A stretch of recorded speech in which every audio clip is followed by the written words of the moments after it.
The autumn rain drummed steadily against the windows of the old Victorian house in Salem, Massachusetts, as Margaret Thompson climbed the narrow wooden stairs to her grandmother's attic. Dust motes danced in the pale afternoon light filtering through a single grimy window. She had been putting off this task for months, sorting through the belongings of her recently deceased grandmother, Eleanor Whitman, who had lived in this house for over 60 years. Margaret's fingers traced along the edges of weathered trunks and cardboard boxes, each one holding decades of memories. The musty smell of old fabric and forgotten time filled her nostrils as she carefully opened the first wooden chest. Inside, layers of yellowed tissue paper protected delicate items, her grandmother's wedding dress, christening gowns, and beneath it all, a collection of photographs bound together with a faded ribbon. As she untied the ribbon, her hands trembling slightly with anticipation, Margaret noticed how the photographs had been arranged chronologically. The earliest ones showed her great-grandparents as young newlyweds, followed by images documenting their growing family. But it was the photograph near the bottom of the stack that made her breath catch in her throat. The formal family portrait, stamped with Hartwell Photography Studio, Salem, 1913, in elegant script, showed 7 people arranged in the typical Victorian style. Her great-grandfather, James Whitman, stood tall and dignified behind his seated wife, Catherine. Their 5 children were positioned around them, 4 daughters and 1 son, all dressed in their finest clothes. The family's prosperity was evident in the quality of their clothing and the ornate furniture visible in the studio setting. At first glance, it appeared to be a perfectly normal family photograph of the era. James Whitman's mustache was perfectly waxed. Catherine's hair was arranged in an elaborate Gibson girl style, and the older children stood with the rigid posture expected of well-bred young people. But as Margaret looked more closely, something about the youngest child, a girl who couldn't have been more than 6 years old, made her pause. While every other member of the family wore expressions of pride and contentment, little Ruth Whitman's eyes held something entirely different. There was no childish joy or innocent happiness in her gaze. Instead, Margaret saw something that chilled her to the bone, a profound sadness, almost like fear, that seemed far too mature for such a young face. Margaret held the photograph closer to the window, studying every detail. The more she looked, the more questions arose. Why did Ruth's tiny hand grip the edge of her mother's dress so tightly that her knuckles appeared white? Why did she stand slightly apart from her siblings, as if trying to make herself invisible? And most unsettling of all, why did her eyes seem to be looking not at the camera but past it, as if seeing something terrible that only she could perceive? The rain continued its steady rhythm against the attic window as Margaret realized she was holding more than just a family portrait. She was looking at a mystery that had remained hidden for over a century, waiting for someone to notice what little Ruth Whitman's eyes were trying to tell the world. 2 weeks later, Margaret sat in the cozy office of Dr. Samuel Richardson, a local historian specializing in early 20th century New England families. The walls were lined with leather-bound volumes and framed historical documents, creating an atmosphere of scholarly authority. She had brought the photograph to him, hoping his expertise might provide some insight into what she had observed. Dr. Richardson adjusted his wire-rimmed glasses and examined the photograph under a magnifying glass, his weathered hands steady despite his 70-plus years. He had spent decades studying family photographs from this era, and his trained eye could often detect details that others missed. "The Whitman family," he murmured, recognizing the name immediately. "Yes, I'm quite familiar with their history. James Whitman was a successful textile merchant here in Salem. The family was well respected in the community." He paused, continuing to study the image. "But this photograph, there's something unusual about it." Margaret leaned forward eagerly. "You see it too? The youngest child, Ruth?" "Indeed." Dr. Richardson set down the magnifying glass and looked at Margaret with a serious expression. "In my experience, examining period photographs, children of that era were often coached to remain perfectly still and maintain serious expressions. But this child's expression goes beyond mere photographic formality. There's genuine distress in her eyes." He pulled out a thick file from his desk drawer. "I've been researching the Whitman family for years, as part of a broader study on Salem's merchant families. What makes this photograph particularly intriguing is its timing. According to my records, this portrait was taken in November 1913, just 3 months before a significant event in the family's history." Margaret's pulse quickened. "What kind of event?" "In February 1914, Ruth Whitman disappeared." Dr. Richardson opened the file, revealing newspaper clippings and official documents. "She vanished without a trace one winter evening. The family claimed she had been sent to live with relatives in Boston due to her delicate constitution. But I've never found any evidence of relatives in Boston, nor any record of Ruth after." 1913. The historian pointed to a yellowed newspaper clipping dated February 15th, 1914. The headline read, "Young Salem. Girl's mysterious disappearance puzzles. Authorities." Margaret read the brief article, which described how 6-year-old Ruth Whitman had allegedly been taken by her parents to Boston for medical treatment. But when authorities attempted to verify this claim, no records could be found. "The strangest part," Dr. Richardson continued, is that after Ruth's disappearance, the family never spoke of her again. It was as if she had never existed. Her siblings, when interviewed as adults years later, would change the subject whenever Ruth's name was mentioned. Even more puzzling, in later family photographs, there are only 4 children present, and the family consistently referred to themselves as having 4 children, rather than 5. Margaret stared at the photograph with new eyes. So this might be the last picture ever taken of Ruth Whitman? Very likely, Dr. Richardson nodded solemnly. And if what I see in this child's eyes is what I think it is, this photograph may be trying to tell us something about what happened to her. That expression, it's not just sadness or fear. It's the look of a child who knows something terrible is about to happen. As Margaret left the historian's office that evening, the weight of the photograph in her purse seemed heavier than before. She realized she wasn't just carrying a family memento, she was carrying evidence of a century-old mystery that might finally be ready to reveal its secrets. The Salem Public Library's archives felt like a tomb of forgotten stories as Margaret spent the following week. Immersed in microfilm readers and dusty record books, armed with Dr. Richardson's research and a growing sense of determination, she began tracing every available document related to the Whitman family between 1913 and 1915. Her first breakthrough came when she discovered James Whitman's business ledgers, donated to the library by his descendants in the 1960s. The meticulous records showed something peculiar. In late 1913, just around the time the family photograph was taken, James had made several large, unexplained cash withdrawals. The amounts were significant, enough to suggest either a major business investment or payments for something he didn't want officially recorded. Margaret cross-referenced these dates with local newspaper archives and found something even more disturbing. In the weeks following the family portrait, there had been a series of articles about a scandal involving several prominent Salem families and allegations of child labor violations in the local textile mills. James Whitman's name appeared in connection with these investigations, though no formal charges were ever filed. The pieces began forming a troubling picture when Margaret discovered a collection of personal letters in the Salem Historical Society's archives. Among them was correspondence between Catherine Whitman and her sister in Hartford, Connecticut. The letters, written in Catherine's careful handwriting, revealed a woman under tremendous stress during the winter of 1913-1914. In a letter dated December 10th, 1913, Catherine wrote, "James has been terribly worried about the business affairs. The newspapers have been printing such horrible accusations, and I fear what this might mean for our family's reputation. Little Ruth has been having the most dreadful nightmares. She wakes up screaming almost every night, crying that they're coming to take her away. The doctor says it's merely childhood hysteria, but I've never seen a child so genuinely terrified."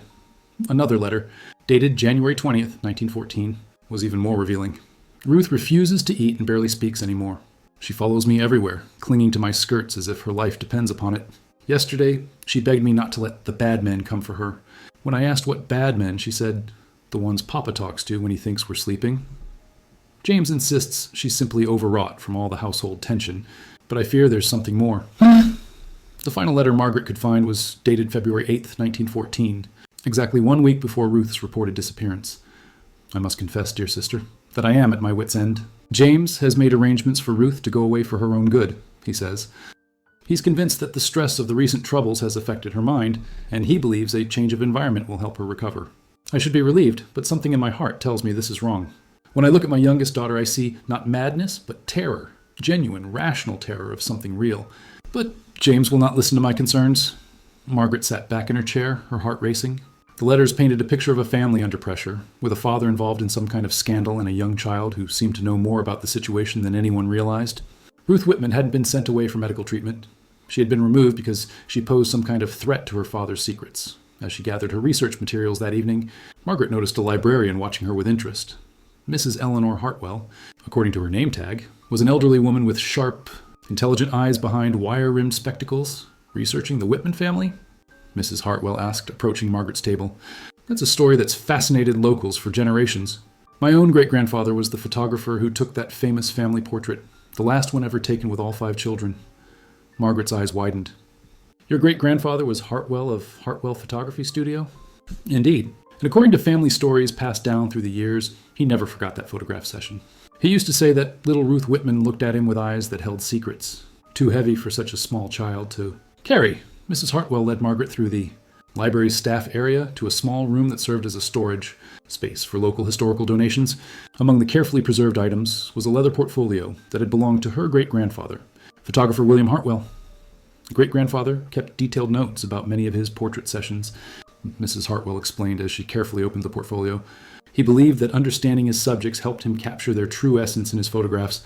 The Whitman session was one he wrote about extensively. She pulled out a leather-bound journal, its pages yellowed with age. The entry for November 18, 1913 was longer and more detailed than most others. Margaret read William Hartwell's careful handwriting with growing fascination. Today's portrait session with the Whitman family proved most unsettling. Mr. James Whitman arrived with his wife and 5 children, requesting a formal family portrait for their holiday cards. The arrangement seemed standard enough. Father standing behind his seated wife, children positioned around them according to age and height. However, during the preparation, I observed unusual tension within the family dynamic. The youngest child, Ruth, approximately 6 years of age, exhibited signs of extreme distress that went far beyond typical childhood nervousness about photography. She clung to her mother's dress with such intensity that Mrs. Whitman had difficulty assuming the proper pose. Most remarkably, when I asked the family to look at the camera, young Ruth's eyes immediately darted to her father, then to the studio door, as if calculating an escape route. Her behavior suggested not mere shyness, but genuine fear.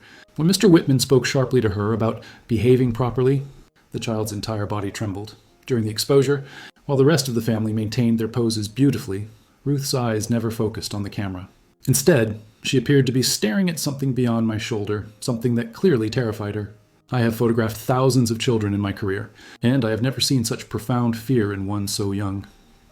After the session, as the family prepared to leave, I overheard Mr. Whitman speaking quietly but urgently to his wife near the door. Though I could not make out all the words, I distinctly heard him say something about taking care of the problem and before anyone else notices. Mrs. Whitman appeared to be pleading with him, shaking her head repeatedly. Most disturbing of all, as the family exited my studio, young Ruth looked back at me with an expression I shall never forget. It was as if she was trying to communicate something crucial, some vital message that she dared not speak aloud. In my 40 years of portrait photography, I have never felt so haunted by a single image. I fear this may be the last photograph ever taken of that child. Margaret's hands trembled as she finished reading. William Hartwell had sensed something terrible happening to Ruth Whitman, and his professional instincts had been proven tragically correct. Mrs. Hartwell pulled out additional items from the portfolio. Great-grandfather also kept these, she said, showing Margaret several newspaper clippings about Ruth's disappearance. But there's something else that might interest you. He made duplicate prints of the Whitman portrait, something he rarely did for family sessions. She retrieved a manila envelope containing 2 identical photographs. One was in pristine condition, while the other showed signs of being handled frequently and examined under magnification. According to family stories, great-grandfather spent years studying this photograph, convinced it held clues about what happened to Ruth. Look here. Mrs. Hartwell pointed to various details on the frequently handled copy. He made pencil marks indicating things he noticed over time. Margaret examined the annotations carefully. William Hartwell had circled Ruth's white-knuckled grip on her mother's dress, drawn arrows pointing to her terrified eyes, and made a note about the positioning of her feet, which were angled toward the door rather than forward like the rest of the family. But most intriguingly, he had drawn a circle around something in the background of the photograph, a reflection in the studio's mirror that showed a figure standing just outside the frame. Someone had been watching the photography session, someone who wasn't part of the family. Did your great-grandfather ever identify who that figure in the mirror might be? Margaret asked. Mrs. Hartwell's expression grew grave. He believed it was Benjamin Crowley, James Whitman's business partner, and the man who was later accused of running an illegal child labor operation in the textile mills. According to great-grandfather's notes, Crowley had a particular interest in disposing of potential witnesses to his activities. Witnesses? Margaret's blood ran cold. Children who had worked in his factories and might be able to testify about the conditions. Ruth Whitman was exactly the right age to have been one of those child workers. And if she had seen something she shouldn't have? Mrs. Hartwell's voice trailed off meaningfully as Margaret left the library that night, carrying photocopies of all the materials Mrs. Hartwell had shared. She finally understood what she was seeing in Ruth Whitman's eyes. It wasn't just fear, it was the terrible knowledge of a child who had witnessed something horrific and knew that her own father was involved in making sure she could never tell anyone about it. Margaret's next stop was the Essex County Registry of Deeds, where she hoped to find more information about James Whitman's business partnerships and property holdings. The registry clerk, Mr. Thomas Brennan, was a meticulous man who took pride in helping researchers navigate the complex filing systems of historical records. The Whitman-Crowley Textile Partnership, he mused, pulling out a series of thick ledger books. Now that's a name I haven't heard in years. Those records are part of a collection that came to us when the old Riverside Mill was demolished in 1987. Mill records painted a disturbing picture of business practices in early 20th century Salem. James Whitman and Benjamin Crowley had operated 3 textile facilities between 1910 and 1914, and their employment records showed an unusually high number of workers listed as being between the ages of 12 and 16, ages that would have made them child laborers under the emerging industrial regulations of the time. More troubling still were the medical records associated with the mills. Dr. Harrison Webb, the physician who provided medical services to mill workers, had documented numerous injuries among the youngest employees. His reports, written in the careful language of a man trying to avoid legal liability, nevertheless painted a clear picture of dangerous working conditions and exploitation. Margaret found Dr. Webb's personal notes particularly revealing. In an entry dated October 1913, he wrote, "Treated another young worker today for severe burns to both hands. Child claimed the injuries occurred during normal operations, but the severity suggests negligence in safety protocols. When questioned further, the child became visibly distressed and refused to provide details. I have observed this pattern of fear among many of the younger workers." As Margaret continued reading through the mill records, she discovered something that made her heart race. Among the employee records was a list of special workers, children who were not regular employees, but who were brought to the mills for training purposes. The list included only first names and ages, but one entry stopped her cold. Ruth W., age 6, training supervisor, B. Crowley. Ruth Whitman had been inside those mills. She had been one of Benjamin Crowley's special workers, which meant she had witnessed firsthand the illegal child labor practices that were eventually investigated by state authorities. No wonder her eyes held such terror in the family photograph.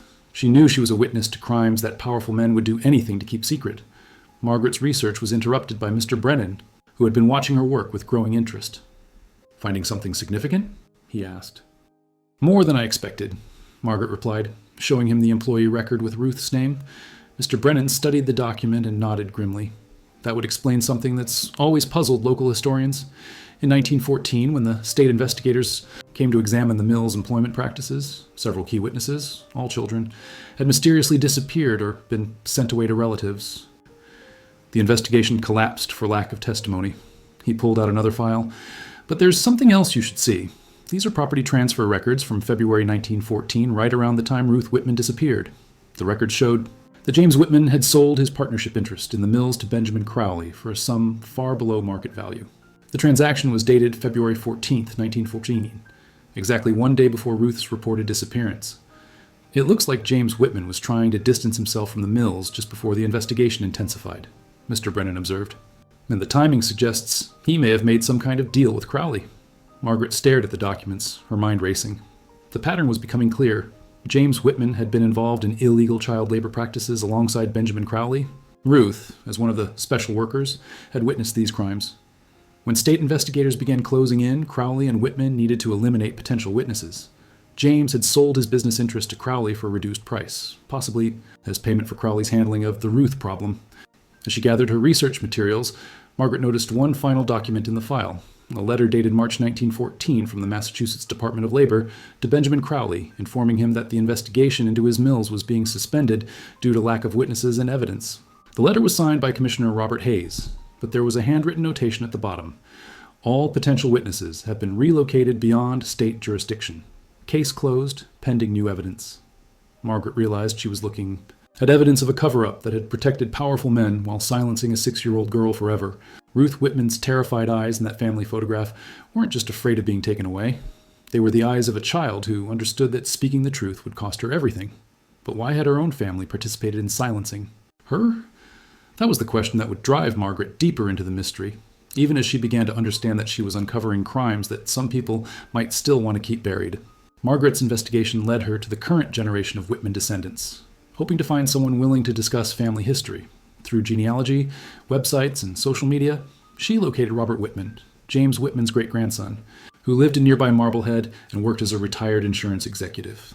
When Margaret called to explain her research, Robert's initial response was polite but guarded.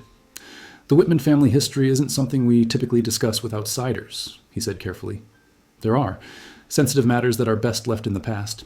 However, when Margaret mentioned the family photograph and Ruth's expression, Robert's tone changed completely. After a long pause, he said, "I think we need to meet in person. There are things about Ruth that have haunted our family for over a century." They met at a quiet cafe in Marblehead the following afternoon. Robert Whitman was a distinguished-looking man in his 70s with silver hair and the kind of serious demeanor that suggested he carried heavy family secrets. He brought with him a leather briefcase containing documents he had never shown to anyone outside the immediate family. What I'm about to share with you, Robert began, contradicts the official family story that's been maintained for 4 generations. The truth about Ruth Whitman is something my family has spent over 100 years trying to forget. He pulled out a handwritten journal, pages that had been carefully preserved in protective sleeves. This belonged to my great-grandmother, Catherine Whitman, Ruth's mother. I discovered it in our family's papers after my father died in 1995. Reading it changed everything I thought I knew about our family history. Margaret opened the journal with trembling hands. Catherine Whitman's entries from late 1913 and early 1914 told a story far different from the official narrative of Ruth being sent away for medical treatment. December 15th, 1913. Ruth came to me today with the most disturbing story about her visits to James's mills. She described seeing children her own age working dangerous machinery, some of them crying from injuries. When I confronted James about this, he became furious and forbade Ruth from ever speaking about the mills again. He said such fantasies could destroy our family's reputation and our livelihood. December 28th, 1913. James has been meeting frequently with that awful man Crowley. I overheard them discussing the children who know too much and permanent solutions to temporary problems. When they saw me listening, James sent me away. But not before I heard Crowley say that Ruth was the most dangerous witness because she's too young to understand the consequences of talking. January 15th, 1914. Ruth has become increasingly withdrawn and fearful. She begs me not to let James take her anywhere alone. Yesterday, she asked me if children who tell secrets about bad men sometimes disappear forever like the other children. I demanded to know what other children, but she became too frightened to speak. My God, what has my husband become involved in? The final entries were the most heartbreaking. February 10th, 1914. James has informed me that arrangements have been made for Ruth to be relocated for the safety of the entire family. He claims the state investigators are focusing on children who might have witnessed activities at the mills, and that Ruth must be moved beyond their reach temporarily. When I protested, he showed me newspaper articles about other mill owning, families whose children had provided testimony that destroyed their father's reputations and livelihoods. He said he would not allow Ruth to ruin 5 other children's futures by speaking carelessly about things she doesn't understand. February 13th, 1914. I have made the most terrible decision of my life. Tomorrow, James and Mr. Crowley will take Ruth to a special school in Canada where she will be cared for until the investigation concludes. James assures me this is temporary, but something in his eyes tells me I will never see my youngest daughter again. Ruth came to me tonight, crying, saying she had been having dreams about never coming home. I held her and promised everything would be fine, but I fear I was lying to comfort us both. February 15th, 1914. They have taken her. Ruth cried and reached for me as they carried her to Crowley's carriage, but James held me back. He said this sacrifice would protect our other 4 children and preserve the Whitman name. As the carriage disappeared down the street, I felt a part of my soul die. I pray that someday God will forgive me for allowing this to happen. There were no entries after February 15th, 1914. Robert Whitman looked at Margaret with tears in his eyes. According to family records that have been passed down privately, Ruth was taken to an institution in rural Canada that served as a dumping ground for inconvenient children from wealthy American families. She died there in 1918 of pneumonia, alone and forgotten. The family was told she had been buried in an unmarked grave. Margaret felt sick as the full horror of Ruth's fate became clear. So the family knew she was essentially murdered. The family convinced themselves it was a necessary sacrifice, Robert replied bitterly. James Whitman's other 4 children grew up to have successful lives. His son became a judge, his daughters married well. The Whitman name remained respectable in Salem society. In their minds, Ruth's sacrifice had been justified by protecting the larger family's future. He pulled out one final document, a letter dated 1925 from Catherine Whitman to her sister. I have lived with this guilt for 11 years now. Every night, I see Ruth's terrified face as they took her away. James insists we saved our other children from scandal and poverty, but I know we traded one daughter's life for our own comfort. I will never forgive myself, and I pray that someday someone will remember Ruth and tell the truth about what we allowed to happen to her. Margaret realized that Catherine Whitman's prayer was finally being answered, more than a century later, through a family photograph that had preserved the truth in a little girl's frightened eyes. Armed with the information from Ruth's family, Margaret began researching Canadian institutions that had served as placement facilities for American children in the early 1900s. Her search led her to Dr. Patricia Morrison, a Canadian historian, who specialized in the history of residential institutions and had written extensively about the cross-border trafficking of unwanted children from wealthy American families.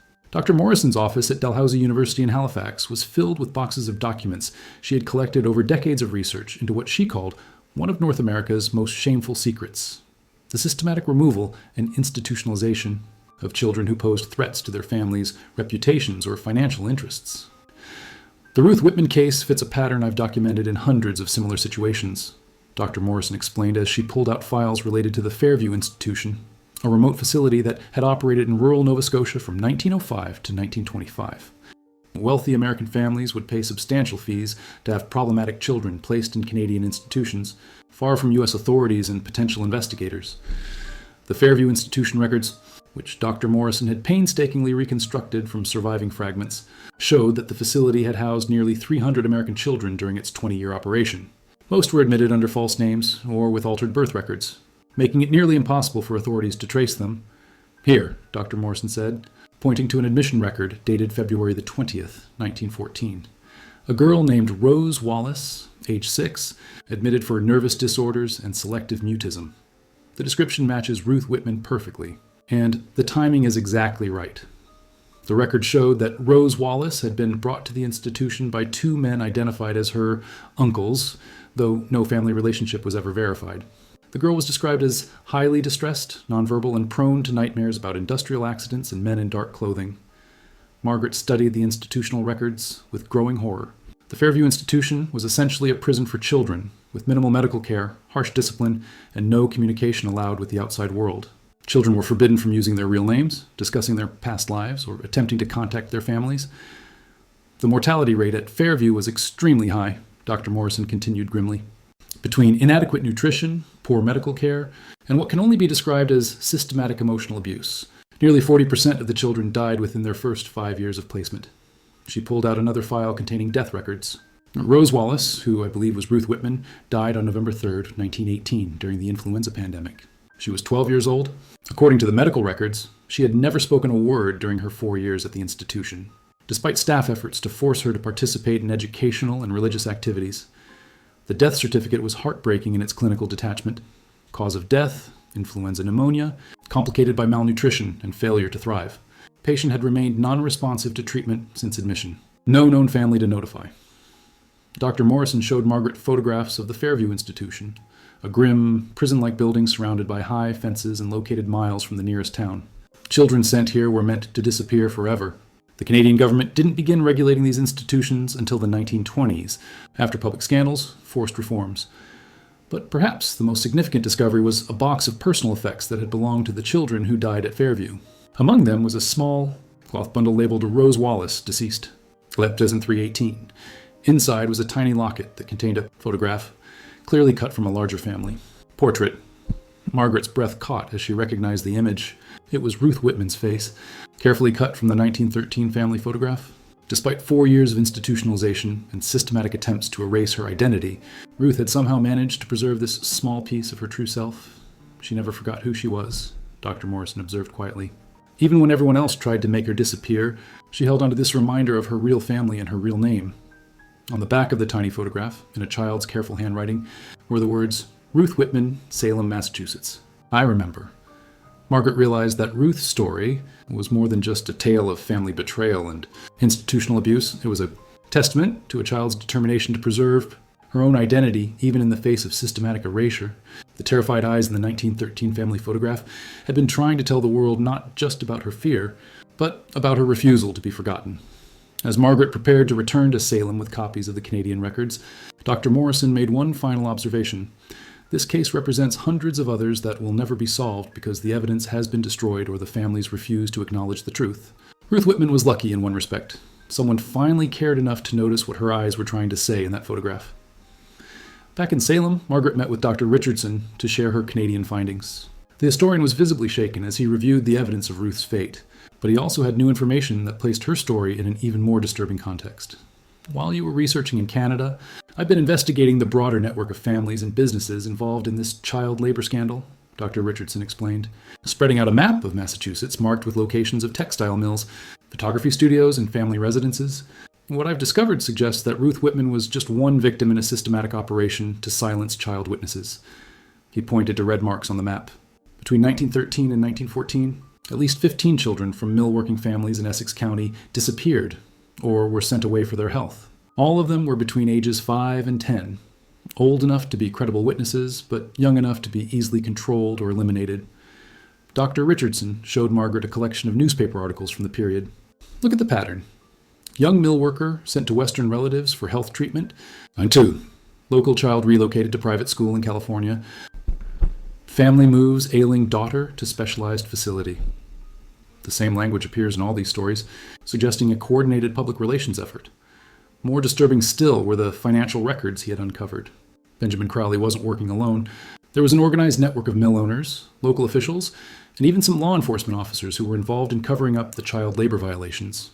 They had a system for identifying potential child witnesses and relocating them before they could testify. Dr. Richardson had identified at least 12 families who had received substantial payments from mill owners in exchange for agreeing to send their children away permanently. The families were told their children would be well cared for and eventually returned, but in reality, these children were being sent to institutions like Fairview, where they were expected to die or disappear completely. The most shocking discovery was a ledger book that had belonged to a Salem lawyer named Marcus Eldridge, who had served as the legal coordinator for these relocations. His records showed payments, transportation arrangements, and institutional placements for dozens of children across New England. According to Eldridge's notes, the operation was so successful that it was expanded beyond Massachusetts. Dr. Richardson continued. Mill owners in Rhode Island, Connecticut, and New Hampshire began using the same network to eliminate child witnesses. It was essentially an organized system for the murder of inconvenient children. Margaret studied a photograph from Eldridge's files, a group portrait of 12 well-dressed men standing in front of the Salem courthouse. The caption identified them as the Industrial Protection Association, founded in 1912, for the advancement of Massachusetts manufacturing. Interests, a criminal organization, disguised as a business association, Dr. Richardson observed. James Whitman and Benjamin Crowley were founding members. Their stated purpose was protecting legitimate business interests from unfair regulatory interference. But their real purpose was coordinating the elimination of witnesses who could expose illegal practices.